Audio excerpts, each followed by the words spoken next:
This morning we welcome as our speaker our dear and very respected friend and a good friend of the Vedanta family as a whole, Dr. Jeffrey Long, the Carl W. Zeigler Professor of Religious Studies at Elizabethtown College, Pennsylvania.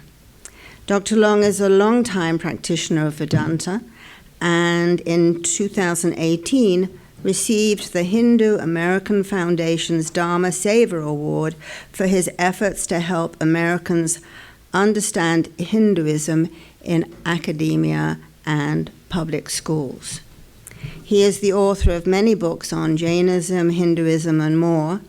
His two most recently published books are Indian Philosophy, an Introduction, published last year, and Nonviolence in the World's Religions, published in 2021.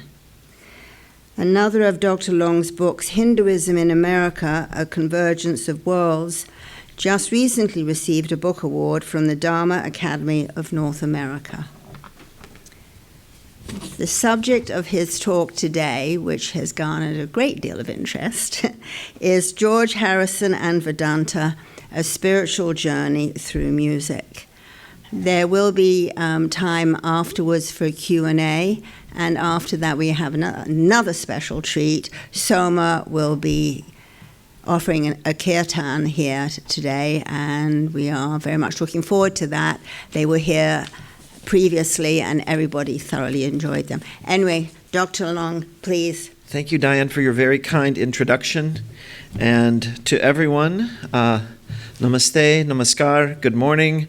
And if there are people watching around the world, happy whatever time of day it is for you. I'd like to begin with a prayer.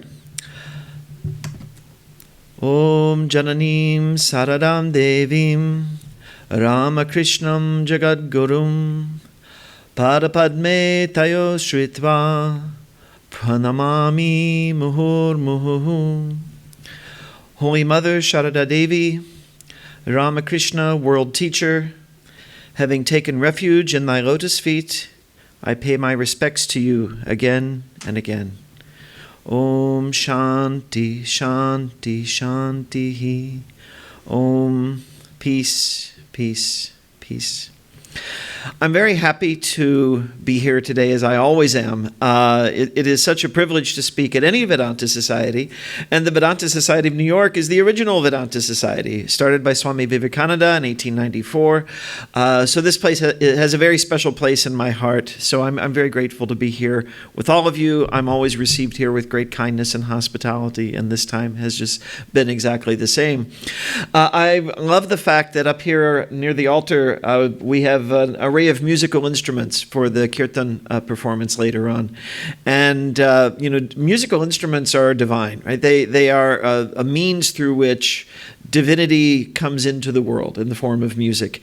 And it reminds me of a great story. I don't know if it's apocryphal or not, but it's a story about George Harrison and Ravi Shankar, that early in their relationship, this would be around 1966, when Ravi Shankar was first teaching George Harrison how to play the sitar properly.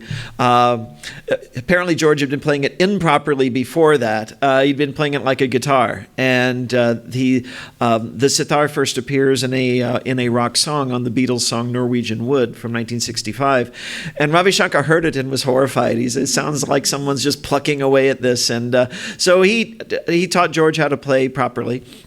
And one day, we sort of navigated the instruments coming up here. And one day, apparently, Ravi Shankar was teaching George Harrison in his own house, in George's house in England, one of his houses in England. And the phone rang. And this is before cell phones. So George Harrison had to get up and go to the next room to answer the phone. So he stood up, stepped over the sitar, and went to the other room, picked up the phone, talked. Came back, sat down next to Ravi Shankar, said, okay, now where were we? Ravi Shankar, without saying a word, just slapped him in the face. And George Harrison was horrified, taken aback. What was that?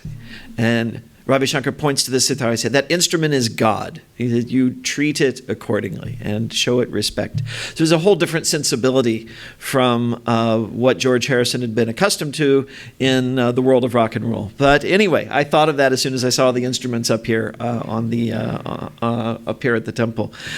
So when Diane invited me to speak here today, she mentioned that a group of artists would be here to sing kirtan. I'm looking forward to that. I'm aware that I'm the only thing between you and kirtan today, so I don't want to take up too much time. But when she mentioned that, I was thinking of the topic that I could discuss, and the fact that these artists were going to be here immediately made me think of George Harrison and his spiritual journey, and the impact his journey has had on my journey and those of countless other seekers, especially from the West, who have found our home in a Hindu or Hindu-based or Hindu-inspired tradition. No one's really sure what to call these, right? We could call them Hinduism. Some people don't do that. The masters who came really didn't seem to mind one way or the other. But that's the term that we can use. A number of years ago, my very dear friend Kusamita Peterson, who is right here, mentioned to me another friend of hers who described himself as a George Harrison Hindu. My heart leaped when I heard these words. I thought, I'm one of those. I soon adopted this same term to describe myself. I think it conveys a lot, but you need to know a bit about George Harrison to know what it conveys exactly. For anyone who may not know, George Harrison was the lead guitarist for the Beatles, the most enduringly popular rock band in history. This is just my opinion, but I would say the greatest. But a lot of people, I think, agree. The Beatles not only made wonderful music, they shaped global culture from the 1960s to the present day. Does anyone know what the most popular album, the number one album of 2009 was? It was won by the Beatles. It was a collection of the Beatles' number one hits. It's 2009, right? Long after they had broken up. They shaped global culture, especially in Europe and America, but even places as far-flung as Japan and India. Wherever you go in the world, it's likely you'll find at least a few fans of the Beatles, even today, 60 years after they became famous in their native country of England. One of the Beatles' enduring influences on global culture has been their popularization of ideals and practices from the traditions of India, especially Vedanta. As another friend of mine, Phil Goldberg, has documented in his book, American Veda, From Emerson and the Beatles to Yoga and Meditation, How Indian Spirituality Changed the West, the Beatles' public adoption of practices like meditation and vegetarianism and values like peace, love, seeing the divinity in all beings, helped lead the way to these practices and ideals becoming increasingly mainstream in the United States. And many of you, I'm sure, have heard of or recall the famous Pew opinion poll that talked about the large number of Americans who believe that many paths can lead to God, that believe in rebirth, and so on. All four of the Beatles were shaped by their encounter with India's spiritual wisdom.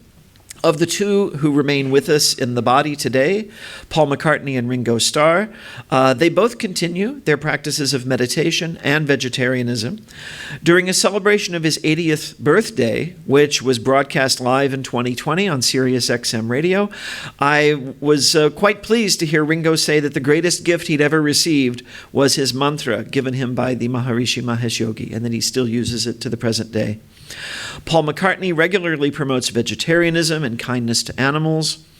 John Lennon, who spent his final years, I'd like to point out, and who sadly was murdered just one block from where we are right now, from this center, and whose life is commemorated just over there, at another block in the other direction in Central Park, was a restless soul who explored many ideas and many paths, but absorbed much from his encounter with India, as reflected in songs like Across the Universe, and the less known Child of Nature, and the aptly titled India, India, and many others as well.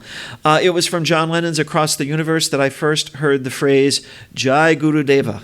It's a part of the refrain of that song. And I didn't know what it meant, but I liked how it sounded. That was long, long ago. Of all the Beatles, though, it was George Harrison who most fully and enduringly delved into Hindu thought and practice. And in so doing, he became something of a role model for other seekers like myself who have found in the Indian traditions a source of boundless inspiration, peace of mind, and joy. Now, I want to say something about role models because there are people who will become irritable about this, so I want to just address it right here at the beginning. When I say George Harrison is a role model, I want to be clear that I'm not saying it's necessary or even a very good idea to imitate his life in every respect. In fact, I think he would probably agree. The Beatles were human beings. They had their flaws, as do we all. Whenever someone is our hero, that doesn't mean we're saying they are perfect. Sometimes I speak publicly or write about people who've inspired me. George Harrison, Albert Einstein, Mahatma Gandhi, J.R.R. Tolkien, and many others as well. And someone inevitably points out some flaw in the character of that person. He did drugs, he was a lousy husband, he was a terrible father, he made bad political decisions, and so on. Right? That may all be true. In fact, it's certainly true. Probably there are worse things about all of these people that we don't even know. But if someone is our hero or role model, it means there's some specific area of life, in George Harrison's area of music, in which this person is especially gifted or insightful. And in fact, I would even say they become a channel of divine inspiration into the world. And they've inspired us, and they've made our lives better, and they've made the world a happier place. There was a recent film called Yesterday. I don't know if any of you saw it. It's a cute film. There's a young man in England, and he has a head injury and wakes up in a parallel universe where the Beatles never existed. But he knows all their songs, and so he starts to record them and become famous himself. And he meets a couple of other people from our world who know what he's up to. But they don't condemn him. They say, a world without the Beatles' music is a much worse place, and I have to agree. So what Sri Ramakrishna says of the holy scriptures of the world's religions is true of human beings as well. We're a mix of sand and sugar. We need to sift out the sand in order to taste the sugar. The Holy Mother, Sharada Devi, tells us if we want peace of mind, we should not find fault with others, but look to our own faults instead. So if I don't dwell much on the faults of these people who have moved me in various ways, it's because I'm really not that interested in the sand. There's plenty of sand in the world, right? Just turn on the news if you want some sand, right? I want to taste the sugar. So on that sweet note, let's turn to George Harrison and what it means to be a George Harrison Hindu. Apart from being a member of the most successful rock band in history, an experience unique to himself and his bandmates, George Harrison's journey in many ways mirrors those of numerous spiritual seekers who have found ourselves drawn to a Hindu-infused, Hindu-inspired way of life. The pattern of the Western seeker drawn to Hinduism, at least as I have observed and experienced it firsthand, is that of first experiencing a sense of deep disenchantment with the conceptual and spiritual resources of Western society, is finding something lacking. This disenchantment can arise, as it did in my case, from a personal tragedy, the loss of my father when I was 12 years old. Some of you have heard about that. Or it can come from a realization of the emptiness of many of the goals and aspirations that Western society tends to value. This was certainly the case with George Harrison, who rose to the pinnacle of fame and fortune through the success of the Beatles, only to find that he was no happier and no more fulfilled than he was in his youth, and in some ways he was much less happy. To some extent, this was true of all of them.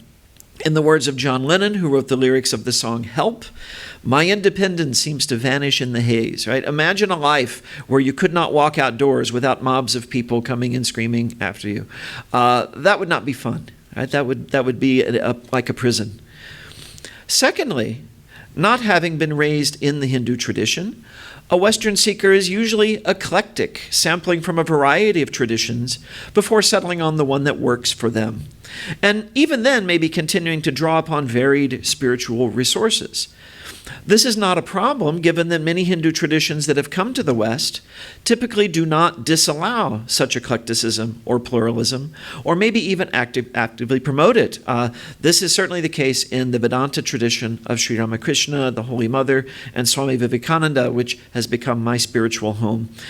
Swami Medhananda has written a book on what he calls Swami Vivekananda's spiritual cosmopolitanism, and that's a beautiful way to describe the ethos of this tradition. It's spiritual cosmopolitanism. We have a center, we have certain core ideas and practices and values, but we're not therefore limited from or barred from being inspired by anything. Finally, the Western seeker who really settles into a Hindu tradition becomes dedicated to it for life.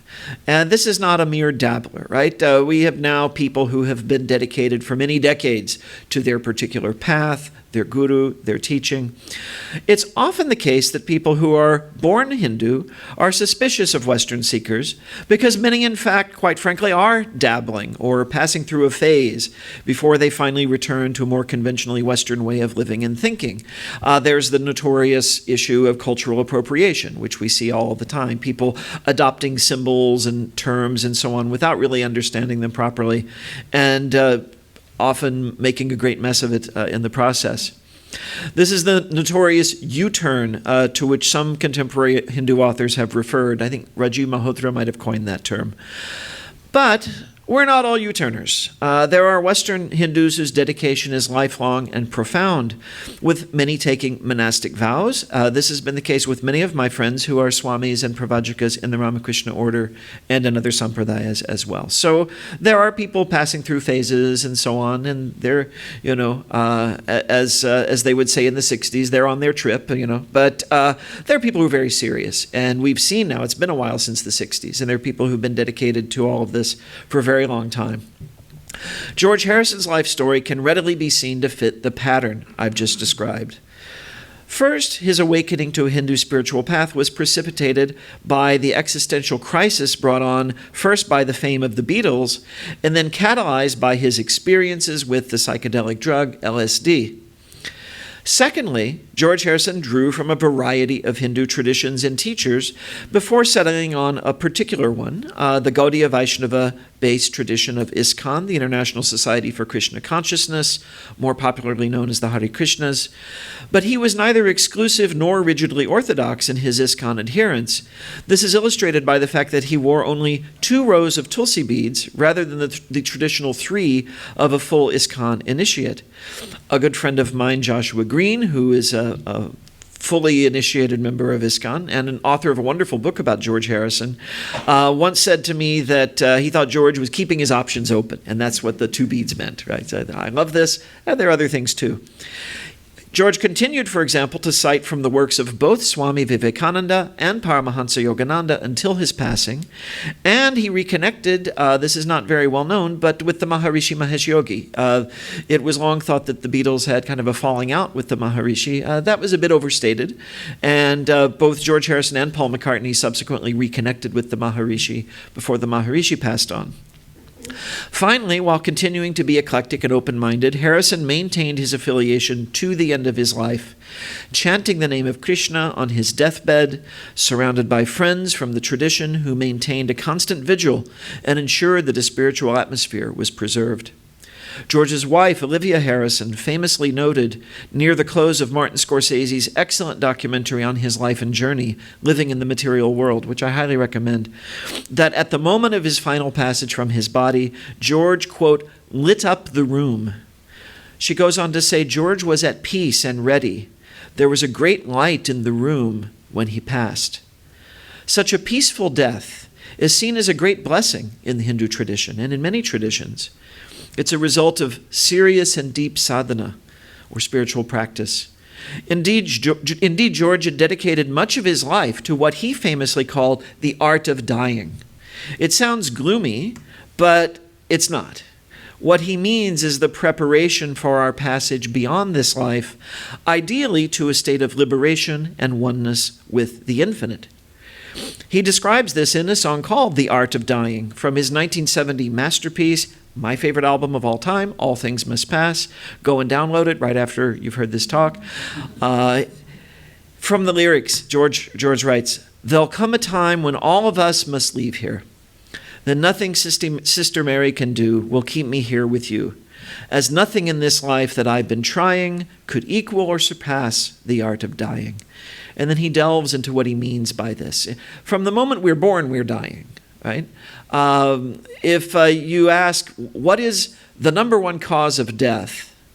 And not in terms of statistics, but like what is it that if you experience it, you're guaranteed to die, right? So if you think about things like cancer or accidents and so on, people have those, but they recover, right? Birth, though, is 100% fatal. If you were born, you will die, right? So, and according to the Hindu tradition, death is not the end. It's not pleasant because we're separated from those we love and they from us. But there's a meaning behind this. There's a larger context, which I think is about as well described in this song as in any source I've ever seen. The last verse of The Art of Dying goes like this. There'll come a time when most of us return here, brought back by our desire to be a perfect entity, living through 1,000,000 years of crying until you've realized the art of dying. Right? We come back because we're aiming for perfection. We're aiming to realize that infinite potential divinity that is within all of us, according to Vedanta. And we live a lifetime, and after that lifetime, we look back after death and we say, I didn't quite make it that time. Maybe we made some progress, but we need to keep going. So we come back till we realize it. And we need to realize it because till we do, we're bound to suffer in this material world, right? This is the first noble truth of Buddhism, right? Life in this material world involves suffering. So that's why George says, living through 1,000,000 years of crying, right? 1,000,000,000, 1,000,000,000,000 years, right? Till you've realized the art of dying, till you realize how to get out of it and not come back. So the Beatles' rapid rise to enormous fame and fortune was, of course, their collective dream come true. Right? We talk about how unhappy it made them, but like all of us, right, we desire things, we think they'll make us happy, and they end up not really giving us all the happiness we want. For years, they had aspired to become, as they said, that they used to have this chant that they would do amongst themselves. And John Lennon would say to the others, "Where are we going?" And they would say, "To the top." And he said, "What top?" And they would say, "The toppermost of the poppermost." Right? This was a joke they had amongst themselves. So they became the toppermost of the poppermost, right? And they worked hard to do it. They played long hours in clubs in Hamburg, Germany, in their native Liverpool. And they finally reached that pinnacle of fame. But by 1965, just 2 years after the rise of Beatlemania in Britain and its transmission the following year to the U.S. and around the world, right here at the Ed Sullivan Theater right here in New York, right, in 1964, the group had become jaded and exhausted. It's truly remarkable that Lennon, the ostensible leader of this incredibly successful band, was not writing songs about how wonderful fame and fortune were, but penning pieces with titles like I'm a Loser and Help, the latter of which is a cry for help from someone whose independent, carefree existence has slipped away. During this year, 1965, George Harrison's interest in India, and especially in Indian music, was aroused while the band were filming their second film, also titled Help, after the song that formed a key part of its soundtrack. Ironically, Help is actually a pretty offensive parody of Hinduism, right? If you watch it today, it's like, oh my gosh, what is this? The Beatles would not have been sensitized to this in 1965, and they had nothing to do with the writing of the film. John Lennon described them as extras in their own film. It's kind of a weird James Bondish comedy film with Beatles songs. And the basic plot involves the band fleeing for their lives from a group of worshippers of the goddess Kali. They are intent on sacrificing the person who's wearing a particular ring, a sacred ring. Well, the rings become stuck on Ringo's finger. So they're chasing Ringo all over the world trying to get the ring off his finger. And they chase the Beatles through England, through the Austrian Alps, and on the beaches of the Bahamas. There's also a mad scientist who thinks the ring can help him rule the world, and so it's a funny, wacky movie. But there's no depth in it in terms of Hinduism. But the soundtrack includes sitar music, and the sound immediately caught George Harrison's attention. He later said that Indian music made more sense to him than anything else he'd ever heard. It resonated with him very, very deeply. It touched his soul. Now, while the scenes were being filmed in the Bahamas, the Beatles were met by Swami Vishnu Devananda Saraswati, who gave each member of the group a copy of his book, The Complete Illustrated Book of Yoga. His ashram, the Swami Shivananda Ashram, named after Swami Vishnu's guru, is located in the Bahamas on Paradise Island, not far from where the Beatles were filming, and it remains an active spiritual center today. Swami Vishnu's book was George Harrison's first direct exposure to Hindu thought and practice. As a side note, I had the honor of speaking at the Swami Shivananda Ashram in May of 2017. After I was finished there, I came here to New York and gave my talk, The Yoga of Yoda, right here at the Vedanta Society of New York. It was my first invitation from Swami Sarvapriyananda to speak here. He also coined the title of that talk. While in the Bahamas, I got to walk on the beach where the Beatles goofed around in the final scene of Help, so that was quite fun. Later in 1965, Harrison and Lennon were at a small private party at which they were given LSD by their host. He, as they say, spiked their coffee. Frightened when told by the host what he had done, the two Beatles left the party with their wives and went to a club, and then returned to Harrison's home. And it was a mind-bending experience for all of them. I think they must have been divinely protected, because somehow John Lennon managed to drive them home while having all of these bizarre experiences. As it does for many who try it, full disclosure, I have not tried it. This drug elicited a deeply spiritual experience in Harrison. He said, quote, "I had such an overwhelming feeling of well-being, that there was a God and I could see him in every blade of grass." He said it was like gaining hundreds of years of experience in 12 hours. But it overwhelmed him. It opened his mind. Some of the psychedelics, I don't want to get too far into the weeds of neurochemistry here, but they basically allow you to sidestep those aspects of the mind which basically keep us grounded in what we call Maya, right, in the Vedanta tradition.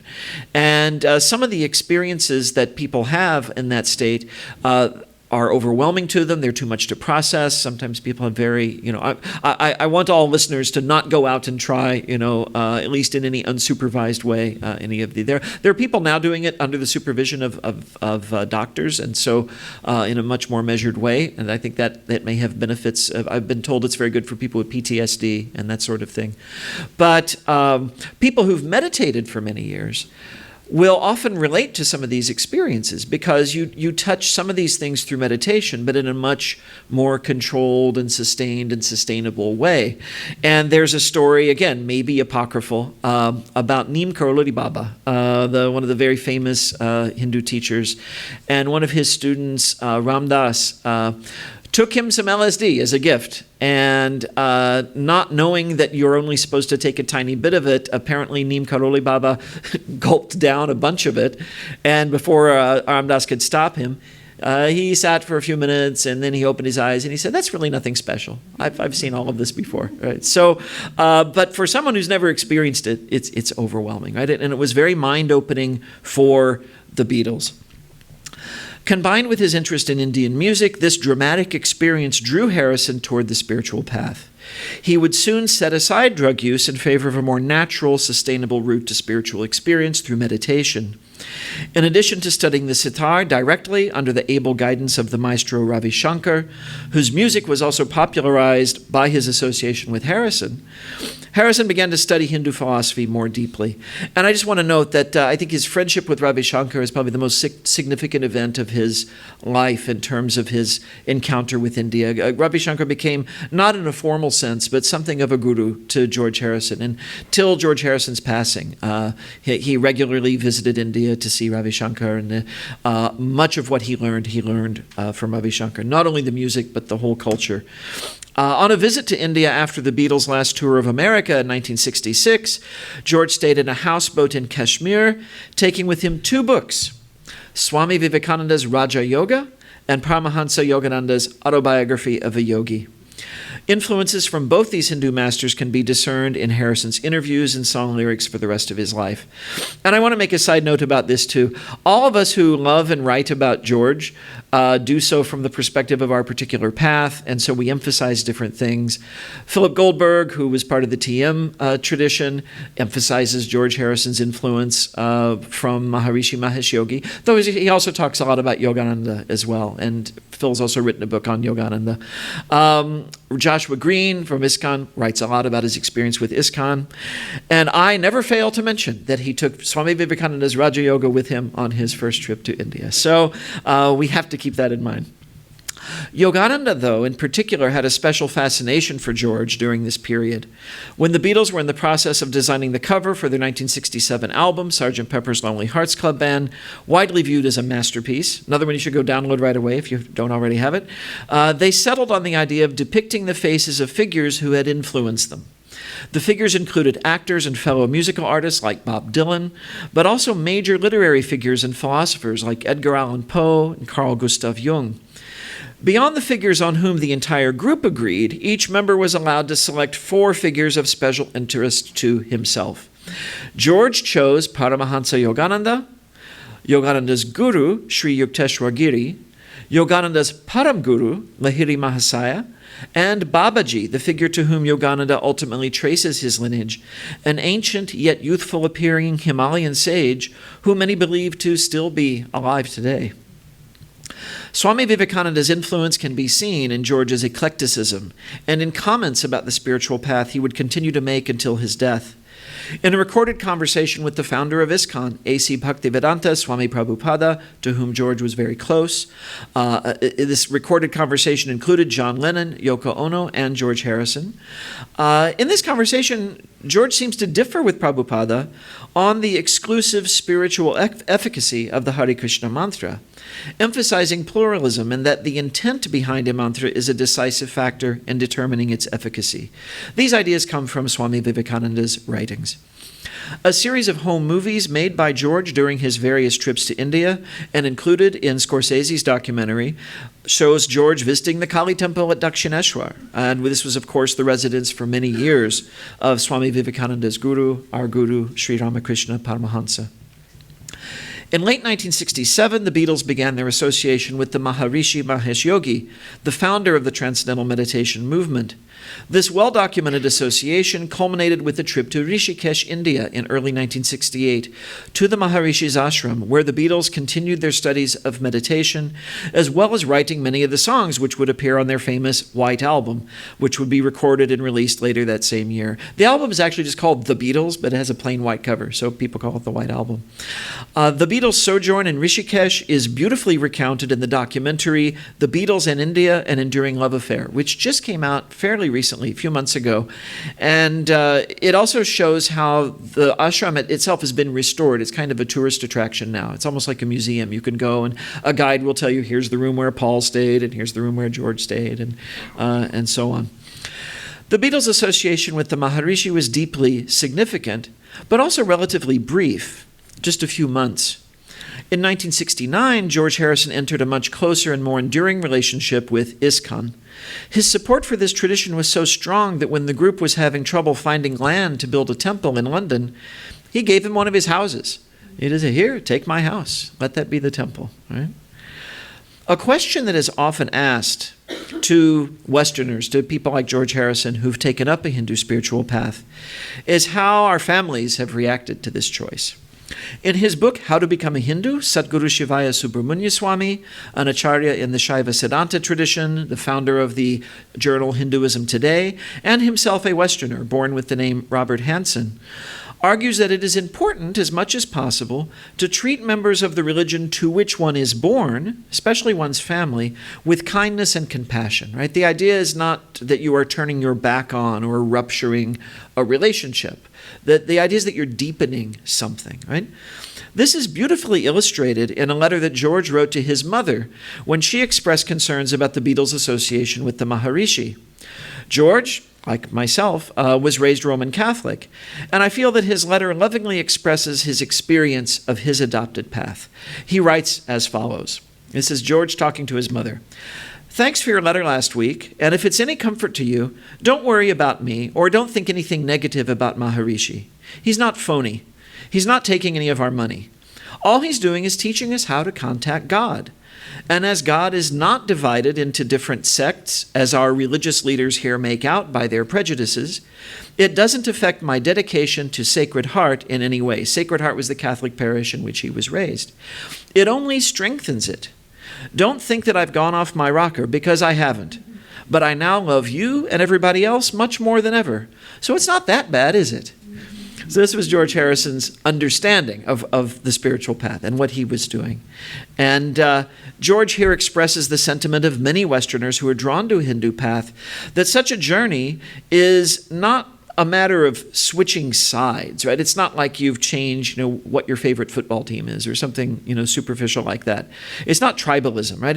It's taking what we've already learned in the tradition of our upbringing and diving even deeper, finding completion and answers to the questions we have, and cultivating a practice that enabled us to see spiritual realities for ourselves, not simply as a matter of belief, but a matter of direct experience. George, in fact, echoes the young Narendranath Datta, the future Swami Vivekananda, in his desire to actually see God, rather than merely believing in God. George famously said, "If there's a God, I want to see him. It's pointless to believe in something without proof." This sounds like a skeptical statement until one realizes that George found his proof through the practices of meditation and devotion. This is reminiscent of the famous dialogue in which Carl Jung was asked, "Do you believe in God?" To which he replied, "No." So the interviewer thought, okay, he's a skeptic. And then Jung continues, "I know that God exists." Right? He says, "I don't believe, I know." And of course we know that when Narendranath Datta asked Sri Ramakrishna, "Have you seen God?" Sri Ramakrishna replied, "Yes, only more intensely than I am seeing you now." Right? The vision of God is so profound that all else appears as unreality. And that's why we call it Maya.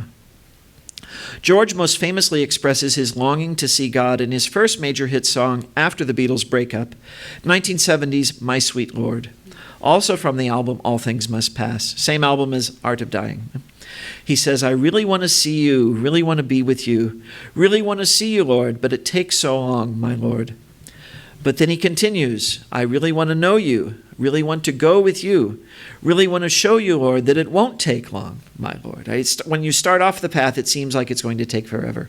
But then you get on it, you have some experiences, you get inspired, and you realize, oh, this is going to happen.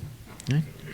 In the chorus of this celebrated song, George popularized the Hare Krishna mantra and brings a Hindu tradition closer to the Western mainstream. He includes what I would call a Christian mantra, the word of praise, Alleluia. In fact, the song starts with the chorus singing Alleluia.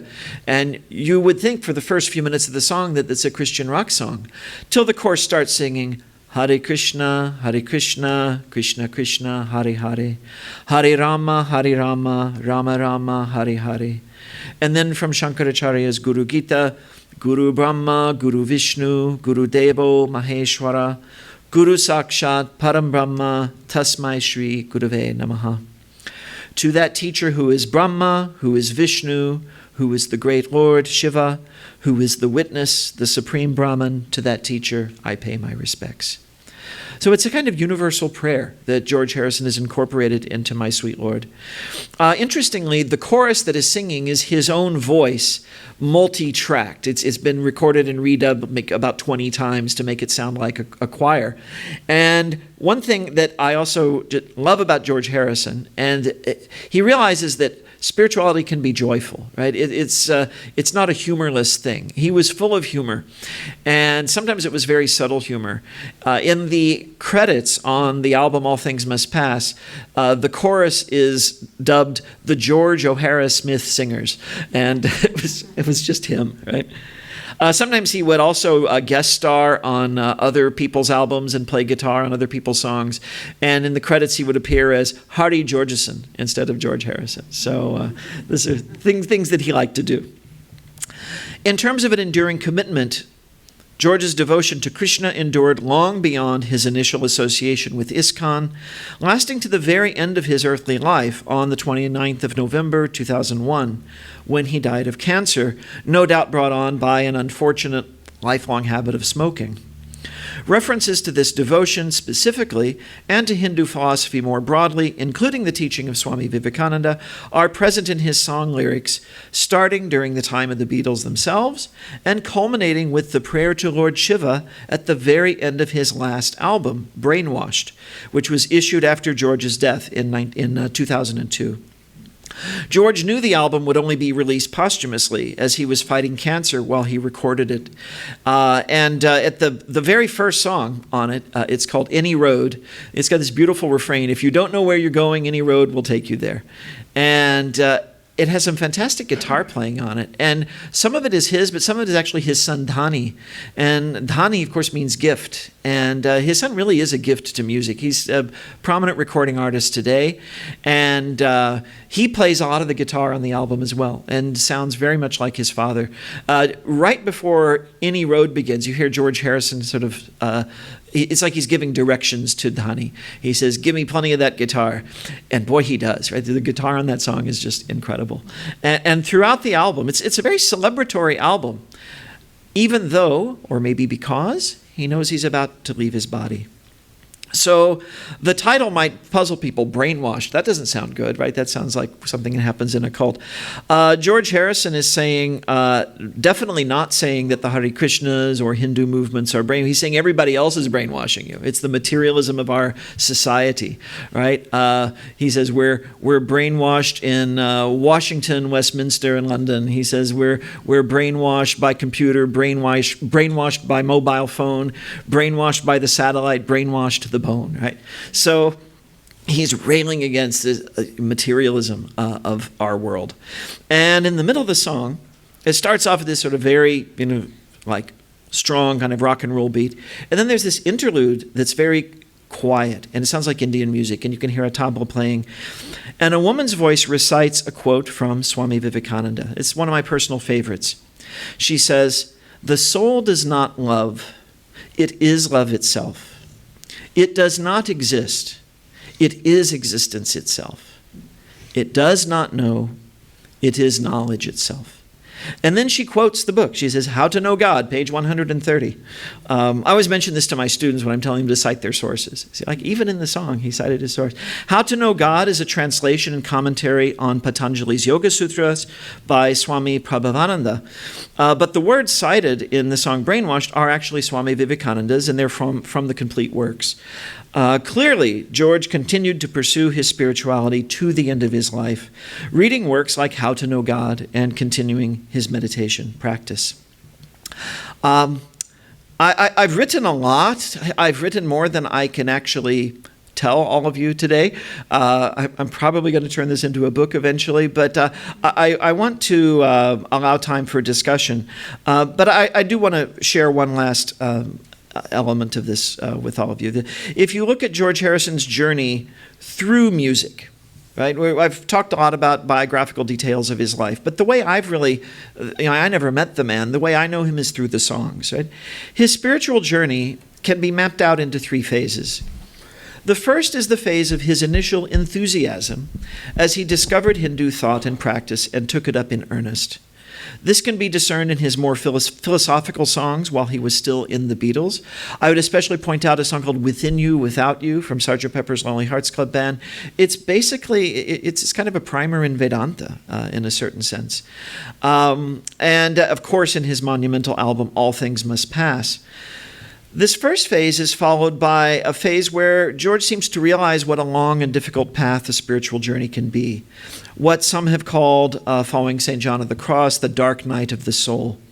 This can be discerned in his solo albums, starting with 1973's Living in the Material World and concluding with 1983's Gon Troppo, which was followed by a 4-year break from recording music where he focused on his family and, interestingly, on filmmaking. He started a film company, Handmade Films, made some fantastic movies. Everyone should see Time Bandits. Anyway, that's a side note. The third phase is a celebratory phase in which a more mature George Harrison has been practicing his sadhana for many years. He's resolved many of the issues that plagued him during the dark night of the soul. And this can be seen in his comeback album, 1987's Cloud 9, the absolutely jubilant Traveling Wilburys albums that he made with his friends, Bob Dylan, Roy Orbison, Jeff Lynne, Tom Petty, and can be traced all the way to the end of his life and to the concluding track of Brainwashed, which I just discussed. The Cloud 9 is like a comeback, right? There had been 4 years, he'd not made any music, and he sounds like a new person. And the songs are celebratory, they're joyful. He's talking about how he's internalized the wisdom that he's been seeking to practice. The one song in particular, there's a song on Cloud 9 called This Is Love. And he's talking about karma and the fact that we have gotten ourselves into this mess, but that means we can also get ourselves out. So there's hope. Our problems have been our own creation, he sings. They also can be overcome if we use the power provided free to everyone. This is love. Right? So it's very, very inspirational. So I'll conclude my formal remarks by saying that in the life and music of George Harrison, both as a member of the Beatles, but even more so during his solo career, he's served to infuse Hindu thought and practice into Western culture. Such a famous and celebrated member of Western society had not so openly embraced Hindu ideas since the time of Ralph Waldo Emerson and Henry David Thoreau. George Harrison was far from being alone as a member of the counterculture of the 60s and 70s in this embrace. But few, if any, other representative of this culture had his kind of power to endure and to make an impact on the wider society. George, you are now with Lord Krishna, singing and playing for his pleasure, just as you did while you were here with us, living in the material world. Thank you for the gift of your music and life. Thank you.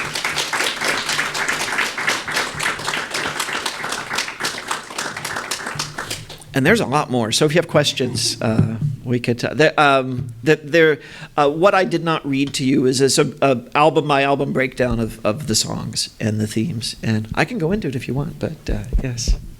Was Donnie raised in the Hare Krishna movement?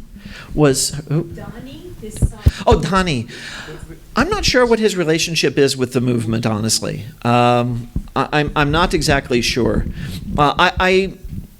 From what I know about it, I've never heard that he is, but my sense is that he would be, sort of friendly to it, but I don't know if he's any kind of, practitioner of it. I don't know the answer to that question. I'll go find out right after this.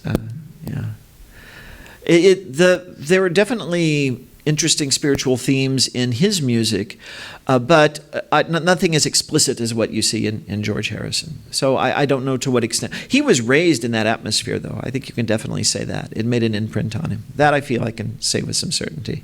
So did the Beatles live in the ashrams? Like, were there real devotees doing seva like everyone else, or? They were in Rishikesh from, I think it was late January, early February to about April of '68. They were there for a solid 2 or 3 months. And there were other people there. But I don't think they had an ordinary ashram experience. The Maharishi was very conscious that they were celebrities, and he was hoping through them to share his message with the wider world. And along with the Beatles, the artist Donovan, about whom I could give a similar talk because he also remains a devotee to the present, and Mike Love from the Beach Boys were all there together. Also, interestingly, the sister of the actress Mia Farrow, Prudence, about whom the Beatles song Dear Prudence was written, because she would love to sit in her room and meditate throughout the day. And the others would also meditate. They actually had a funny kind of contest where they would see who could meditate the longest. Paul McCartney always won that, interestingly.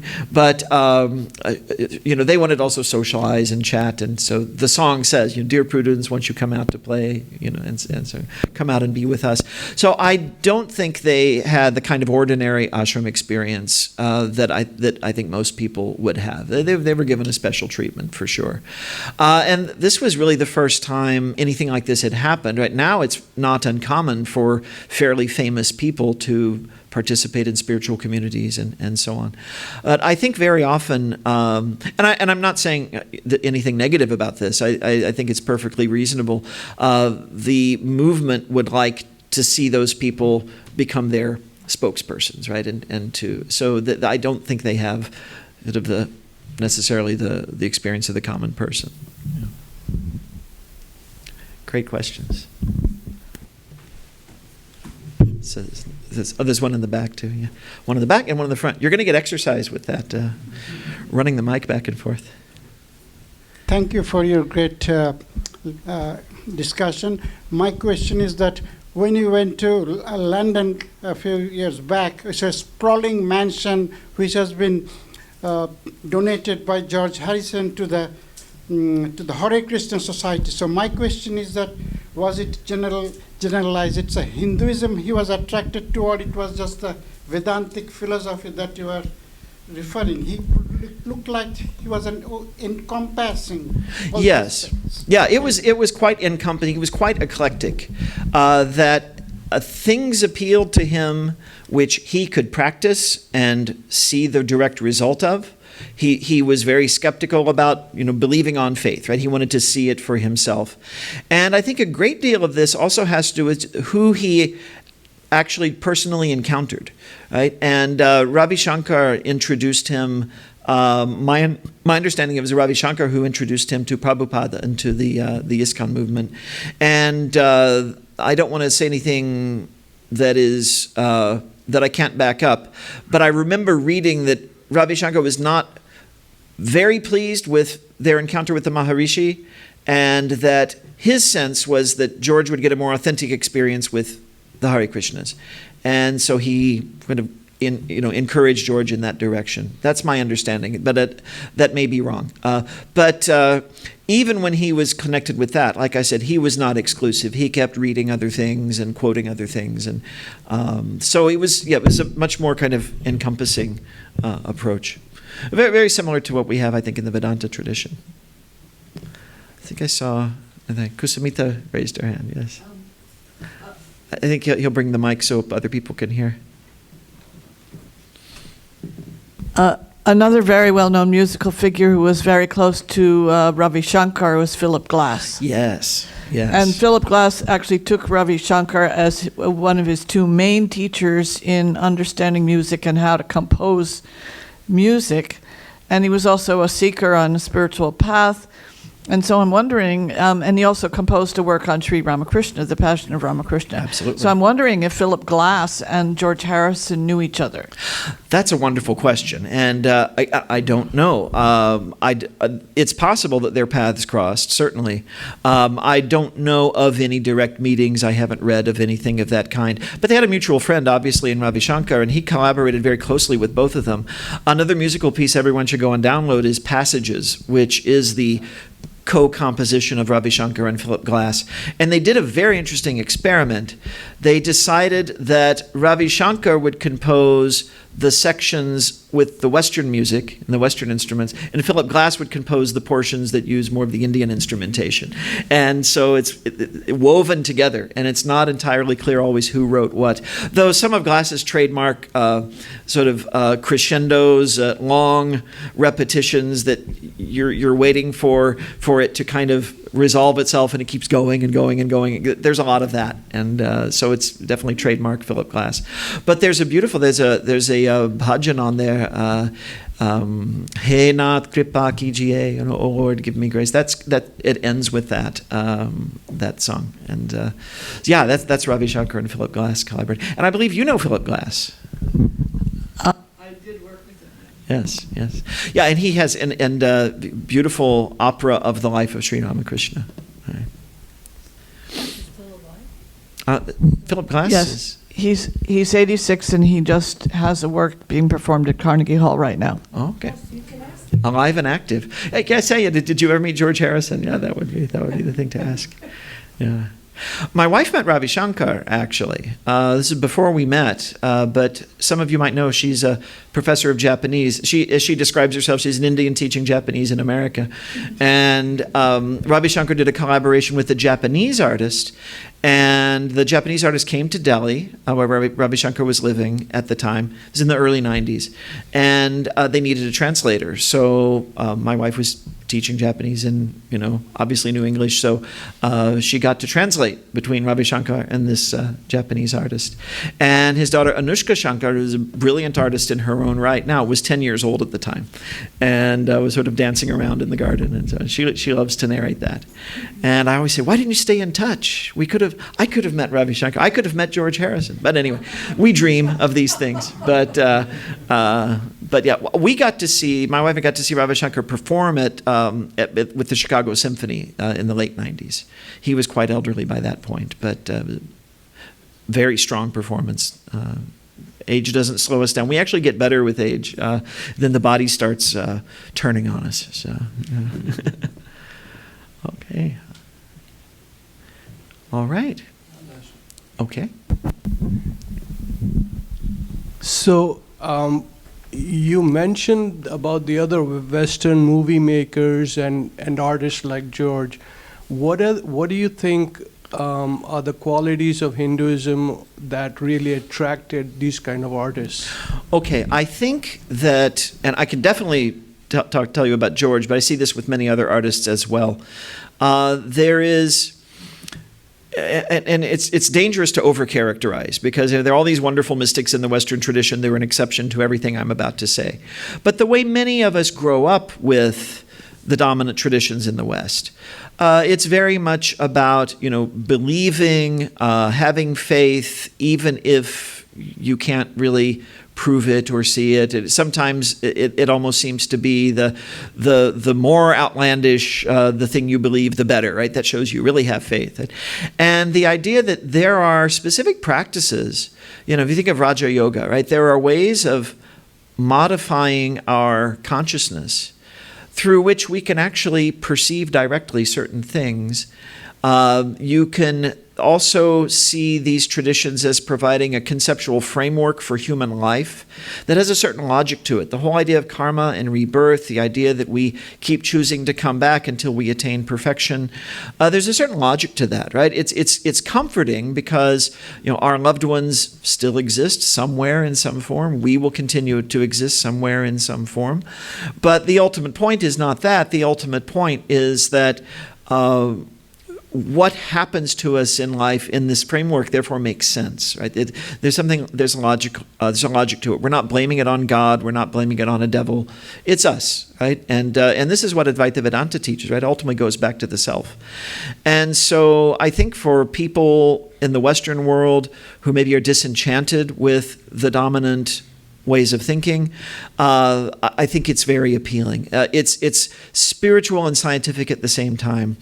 What is often, I think, seen or experienced as the coldness of atheism in the West is also not there, right? If you look at a tradition like Vedanta. So I have a good friend in this tradition, in the Vedanta tradition, who once said to me, and I feel this way myself, she said about herself, I'm too religious for most scientific people, and I'm too scientific for most religious people, right? So there's this nice spot in the middle where Vedanta, and I'd say Buddhism is right there too, I'd say Jainism is right there too. They're right in this spot where it's rational, there's a framework that makes sense conceptually, and that's consistent with our experience. I'm not saying it's scientifically provable, because our senses don't go that far, but it's logical, and it's consistent, and it is deeply, deeply comforting, right? That you have this, and as you practice something, you begin to know it, right? It's no longer a matter of belief. You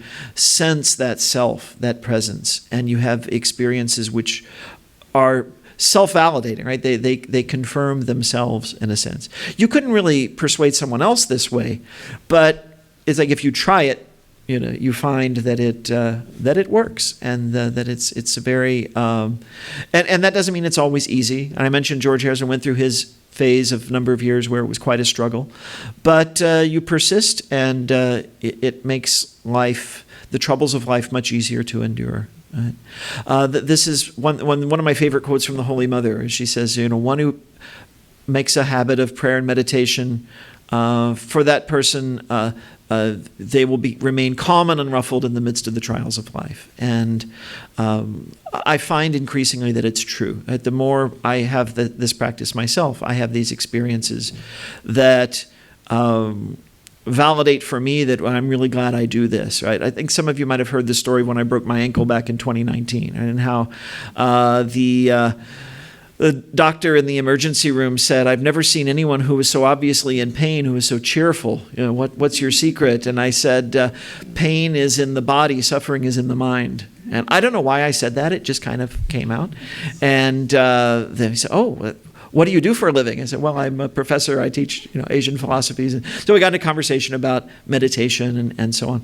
I think if I'd had that experience 20 years before, I'd have been a mess. I'd have been anxious about every aspect of it. I would have been much more fearful and worried.